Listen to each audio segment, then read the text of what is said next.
Hello friends, welcome to learn services. This is Ram Soni. देखिए, आज discuss करेंगे ग्लोबल इनोवेशन इंडेक्स 2021 के बारे में। बहुत ही महत्वपूर्ण इंडेक्स है। इससे बेसिकली दुनिया की जो अलग अलग कंट्रीज हैं वहां पे किस लेवल पे इनोवेशन हो रहा है, नई नई चीजें डेवलप हो रही हैं, उसके बारे में पता चलता है।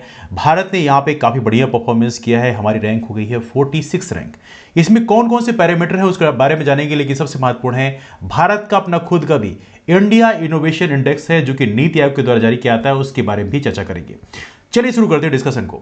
देखिए, यहां पे आप देख सकते हैं ग्लोबल इनोवेशन इंडेक्स के हिसाब से 2021 में आप 2015 से लगातार ग्रोथ देख रहे हैं। पहले 81 रैंक थी, फिर हमारी 66 रैंक हो गई, फिर 60, 57, 52, 48, 46। तो एक प्रकार से ऐसा नहीं सिर्फ इस इंडेक्स में, बल्कि कई सारे इंडेक्सेस में और भी भारत का जो परफॉर्मेंस है काफी अच्छा आया है। एवनली वर्ल्ड बैंक की बात करें, वर्ल्ड बैंक का जो ईज ऑफ डूइंग बिजनेस है उसमें भी भारत ने काफी बढ़िया परफॉर्मेंस किया था बीते कुछ सालों से। लेकिन अनफॉर्चुनेटली वर्ल्ड बैंक ने ईज ऑफ डूइंग बिजनेस जो है उसको बंद कर दिया है। रीजन दिया है कि बेसिकली वहां पर मैनिपुलेशन हुआ है, कुछ ऐसी मेथड्स का इस्तेमाल किया गया है जो कुछ कंट्रीज को बेनिफिट करने के लिए किया गया है। इस प्रकार से आप कह सकते हैं जो ऐसे इंटरनेशनल इंडेक्सेस हैं उनकी जो इंटीग्रिटी है, सत्यनिष्ठा में एक कहीं ना कहीं सवाल खड़ा हो जाता है। एनीवे, हम उधर ज्यादा नहीं जाते हैं, लेकिन फिर भी बात करें ग्लोबल इनोवेशन इंडेक्स के बारे में तो भारत के एज ऑफ नाउ 46 रैंक है। इसको जारी करता है वर्ल्ड इंटेलेक्चुअल प्रॉपर्टी ऑर्गेनाइजेशन। देखिए, ये काफी महत्वपूर्ण ऑर्गेनाइजेशन है। एवली ये जो ऑर्गेनाइजेशन है हमारे दुनिया में जो कॉपीराइट है, ट्रेडमार्क है, जो ऐसी जो चीजें हैं उसमें क्या रूल्स रेगुलेशन होना चाहिए इंटरनेशनल लेवल पे, उसको भी यहां पर आइडेंटिफाई करते हैं। इसके अलावा देखा है तो भारत ने एक राइजिंग ट्रेजेक्ट्री फॉलो की है ग्लोबल इनोवेशन इंडेक्स में। ये तो आप जानते ही है, पहले हमारी 81 रैंक हुआ करती थी 2015 में। एज ऑफ नो हमारी 46 रैंक हो गई है। 2020 में हमारी 48 रैंक थी, तो वहां से भी हमने 2 रैंक का उछाल पाया है। इसका सिग्निफिकेंस क्या है? यदि किसी भी देश का ग्लोबल इनोवेशन इंडेक्स में हमारी जो परफॉर्मेंस बढ़ती है तो कहीं का मतलब कहीं ना कहीं वहां पर जो नॉलेज कैपिटल है वो बेहतर हो रहा है, वहां पे जो स्टार्टअप के लिए इकोसिस्टम है वो बेहतर हो रहा है। इसके अलावा वहां पर जो पब्लिक प्राइवेट रिसर्च ऑर्गेनाइजेशंस है उनका डेवलपमेंट हो रहा है। हालांकि देखा है तो यहां पे फिर भी इंडिया को काफी क्रिटिसाइज किया जाता है कि यहां पर जो एक्सपेंडिचर है, जो व्यय है स्पेशली रिसर्च एंड डेवलपमेंट में, वो काफी कम किया जाता है। यहाँ पे अभी भी जो वर्ल्ड क्लास इंस्टीट्यूशंस हैं जिनका फॉर्मेशन एक बहुत ही स्पीड तरीके से करना चाहिए, उसमें कहीं ना कहीं कमी है। हमारा जो स्कूलिंग सिस्टम के लिए हम बात करें तो बहुत सारे गांव ऐसे हैं जहां पे 20-20, 25-25 किलोमीटर के डिस्टेंस में कोई एक हायर सेकेंडरी स्कूल भी नहीं है। तो कहीं ना कहीं ये बात सही है कि इंडेक्सेस में हम लोग आगे बढ़ रहे हैं, लेकिन ग्राउंड लेवल पर देखा जाए तो हमें कहीं ना कहीं अभी ग्राउंड वर्क करने की जरूरत है। हेल्थ इंडिकेटर में देखा जाए तो हमारे बहुत ज्यादा हम पीछे हैं, हमारे डॉक्टर्स की संख्या बहुत कम है। इवनली बहुत सारे गांव में मैंने खुद विजिट किया, वहां पे देखा 20-25 किलोमीटर में कोई भी एक एमबीबीएस डॉक्टर नहीं है। That's one of the big concern for nation and state as well.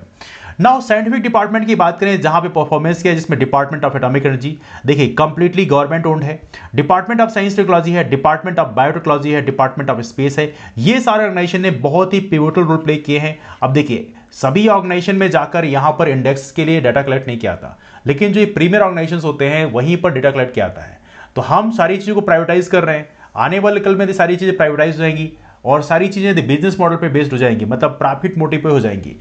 तो क्या ये ऑर्गेनाइजेशन में उतनी रिसर्च एक्टिविटी चल पाएगी? ये भी अपने आप में एक क्वेश्चन मार्क है, क्योंकि हमारे देश में यदि हम हेल्थ सेक्टर की बात करें वहां पे बहुत सारे हॉस्पिटल्स जो हैं ऑलरेडी प्राइवेटाइज्ड हैं, लेकिन इसके बावजूद भी जो एम्स है उसका जो लेवल है वो अभी भी पूरे देश में रिकॉग्नाइज किया जाता है।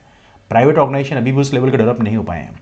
मतलब ये श्योर है कि यहां पर यदि प्रॉफिट मोटिव केवल हो जाएगा तो शायद हो सकता है देश में जो ग्रोथ ट्रेजेक्टरी जो हमें मिलती है वो शायद ना मिल पाए, ऐसी मेरी उम्मीद है। लेकिन आपके ओपिनियन क्या है आप नीचे कमेंट करके बता सकते हैं। दूसरी बात करें टॉप 10 कंट्रीज कौन कौन सी हैं ग्लोबल इनोवेशन इंडेक्स में, तो यहां पे स्विट्जरलैंड टॉप फर्स्ट में है जो कि एक यूरोपियन कंट्री है। स्वीडन है जो कि बहुत छोटी सी कंट्री है। यूएस थर्ड रैंक पे है, इसके बाद यूके है। हालांकि इस समय यूके के साथ हमारे जो संबंध है वो काफी टाइट चल रहे हैं, बिकॉज आपको पता होना चाहिए यहां पर उन्होंने हमारी जो कोविशील्ड वैक्सीन है एक तो उसको मानने से मना कर दिया, बाद में जब पूछा गया तो उन्होंने बोला कि आपके जो सर्टिफिकेट है उसको भी हम नहीं मानते। तो ऐसी बहुत बड़ी कॉम्प्लिकेशन, इतनी बड़ी घोर इंसल्ट तो देश की कभी हुई नहीं। बट एनीवे, साउथ कोरिया है, इसके बाद नीदरलैंड है, यहाँ पे फिनलैंड है, सिंगापुर है, डेनमार्क है, जर्मनी है।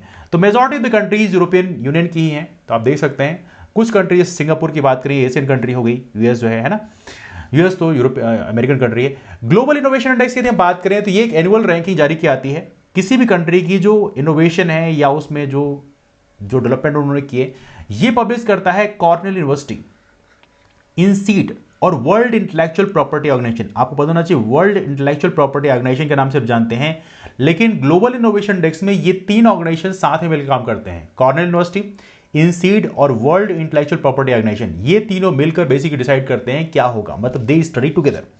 अब इसमें देखें तो कौन कौन सी चीजों को फोकस किया जाता है। इंटरनेशनल टेलीकम्युनिकेशन यूनियन है, वर्ल्ड बैंक है, वर्ल्ड इकोनॉमिक फोरम है। इनकी बात करें तो इनके डेटा को भी यहां पर प्रोसेस किया जाता है। इंडेक्स की बात करें, इसकी शुरुआत हुई 2007 में, किसके द्वारा? इंसीड के द्वारा। तो पहले सिर्फ इसमें इंसीड था। एक वर्ल्ड बिजनेस ब्रिटिश मैगजीन थी जिसके द्वारा इसकी शुरुआत की गई थी। मतलब एक प्रकार से यूरोपियन ऑर्गेनाइजेशन आप कह सकते हैं, इसीलिए यूरोप को बेनिफिट भी मिलता है। यूरोप की मेजॉरिटी ऑफ द कंट्रीज यहां पे टॉप में है, आप देख सकते हैं। तो ग्लोबल इनोवेशन इंडेक्स की बात करें, ये बेसिकली जो कॉर्पोरेट और गवर्नमेंट ऑफिसर्स हैं इनके द्वारा बेसिकली इस्तेमाल किया जाता है कि कंट्रीज को कंपेयर करने के लिए कि बेसिकली जो इनोवेशन है कितना है। देखिए, जब किसी कंट्री में इनोवेशन अच्छा होता है, वहां पे स्टार्टअप के लिए बढ़िया अपॉर्चुनिटी होती है, तो कहीं ना कहीं जो बाकी जो स्टार्टअप बिजनेसेस हैं वो वहां पे जाकर अपना बिजनेस मॉडल सेटअप करते हैं। तो कहीं ना कहीं इससे बेनिफिट उस कंट्री को भी होता है जिसका परफॉर्मेंस इसमें अच्छा होता है। नाउ भारत का अपना खुद का भी इंडिया इनोवेशन इंडेक्स है। ये काफी महत्वपूर्ण क्वेश्चन है। भारत ने अपना खुद का भी इंडिया इनोवेशन इंडेक्स रिलीज किया है और ये इसका सेकंड एडिशन रिलीज किया है। कब रिलीज किया है? अभी रिलीज किया है जनवरी 2021 से, मतलब कुछ महीने पहले की बात है। और इन्होंने अपना पहला इंडेक्स जारी किया था अक्टूबर 2019 में। नीति आयोग के चेयरमैन इस समय कौन है, ये आप चाहें तो कमेंट करके बता सकते हैं। दूसरी बात, दिल्ली ने इसमें ओवरऑल टॉप किया है, लेकिन चंडीगढ़ इसमें मेजर गेनर रहा है। चंडीगढ़ ने काफी बढ़िया परफॉर्मेंस किया है। कर्नाटक की बात करें, ये जो बड़े राज्य हैं उसमें सबसे बेहतर परफॉर्मेंस किया है। हिमाचल प्रदेश की बात करें, जो हिली एरियाज हैं, हिली स्टेट्स हैं और नॉर्थ ईस्टर्न है, उसमें बेहतर परफॉर्मेंस किया है। नाउ यदि हम बात करें इंडिया इनोवेशन इंडेक्स में कौन कौन से पैरामीटर्स होते हैं, तो याद रखिए इसमें बेसिकली 5 इनेबलर पैरामीटर होते हैं और 2 परफॉर्मेंस पैरामीटर होते हैं। इनेबलर पैरामीटर में कौन कौन से ले आते हैं? एक तो आपका ह्यूमन कैपिटल हो गया, दूसरा हो गया इन्वेस्टमेंट, कैसे इन्वेस्टमेंट हो रहा है, तीसरा नॉलेज वर्कर्स, कितने लोग उसमें स्किल्ड मैन पावर हैं, बिजनेस इन्वायरमेंट कैसा बढ़िया है उस राज्य का, सेफ्टी और लीगल इन्वायरमेंट, मतलब इन्वायरमेंट को भी यहां पे कंसीडर किया जाता है। तो ये रहे इनेबलर पैरामीटर। दूसरा परफॉर्मेंस पैरामीटर की बात करें तो यहां पे नॉलेज आउटपुट कैसा है और साथ में नॉलेज डिफ्यूजन कैसा है। ये कुल मिला के 2 परफॉर्मेंस पैरामीटर यहां पे काउंट किए जाते हैं। इन पैरामीटर के हिसाब से देखा जाए तो यहां पे एज ऑफ नाउ बड़े राज्यों में कर्नाटक ने फर्स्ट रैंक एक्वायर किया है। यदि आप यहां पे मध्य प्रदेश की बात करें तो मध्य प्रदेश यहां पे काफी नीचे है, 13th रैंक पे आता है। मतलब मध्य प्रदेश को यहां पे बहुत कुछ काम करने की जरूरत है। हमारी जो स्कोर है मात्र 20.82 का है, तो कहीं ना कहीं यहां पे मध्य प्रदेश काफी पीछे है। यदि हम यूनियन टेरिटरीज की बात करें तो यहां पे दिल्ली बेस्ट परफॉर्मर उभर के आया है, लेकिन दिल्ली का स्कोर ओवरऑल सबसे अधिक है, 46 स्कोर है। एवली कर्नाटका से भी अधिक है। तो आप देख सकते हैं दिल्ली का परफॉर्मेंस काफी अच्छा है, आफ्टर ऑल कैपिटल भी है। चंडीगढ़ यहां पे सेकंड बेस्ट है यूनियन टेरिटरी में। यदि नॉर्थ ईस्टर्न की बात करें और हिली स्टेट्स में तो हिमाचल प्रदेश का बेस्ट परफॉर्मेंस है और सबसे लोवेस्ट में है आपका मेघालय। तो ये आप लोग याद रखें।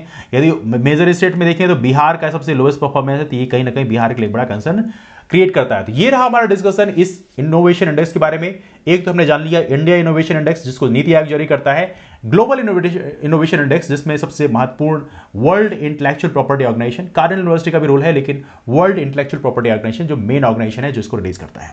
तो ये रहा डिस्कशन इसके बारे में।